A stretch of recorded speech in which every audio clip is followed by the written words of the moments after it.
podríamos decir que la situación del empleo no está en una más complicada que lo que pudo haber estado durante los años 2012-2013. Tenemos más o menos el mismo nivel y cantidad de empleos que son comunes y propios de la actividad normal.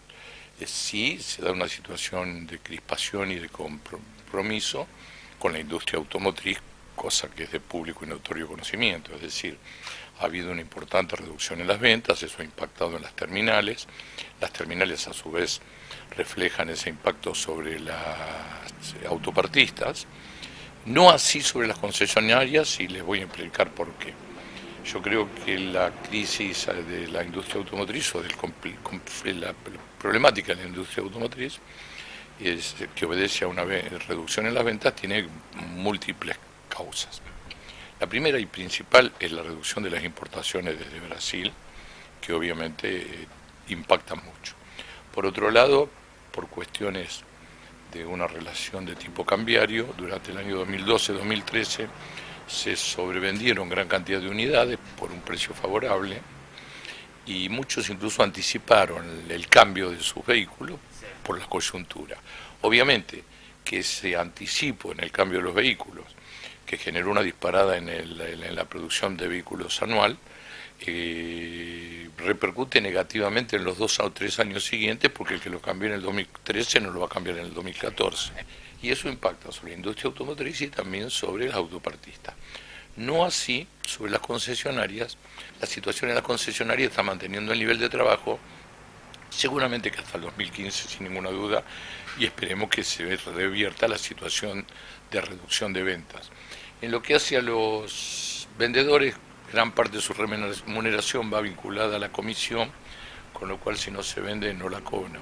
Más por una cuestión de convenio colectivo, el sindicato de mecánicos y también en algunos casos como en el de Peugeot Citroën, la Unión Obrera Metalúrgica, porque tiene la representación, están suspendiendo rotativamente a su personal o reduciendo la jornada, pero con pago del 80% del salario, con lo cual al trabajador le impacta muy poco sobre su bolsillo. No, seguramente que las terminales de autos prefieren que se vendan a través de los autoplanes, que son mucho más onerosos y tienen montado toda una estructura en torno a ello, y han hecho un negocio financiero y administrativo que se vendan a través de los planes oficiales, digamos, de bajo costo, estimulados por el Estado. En 2015 ya estamos en campaña, informal, formal, pero en campaña al fin.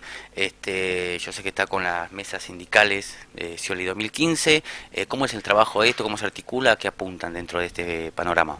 Bueno, Daniel Scioli nos encomendó articular la adhesión de los gremios que estén dispuestos a acompañarlo con su proyecto y generar mesas sindicales Scioli 2015 en distintas jurisdicciones, tanto en las regionales de la provincia de Buenos Aires como en el interior del país.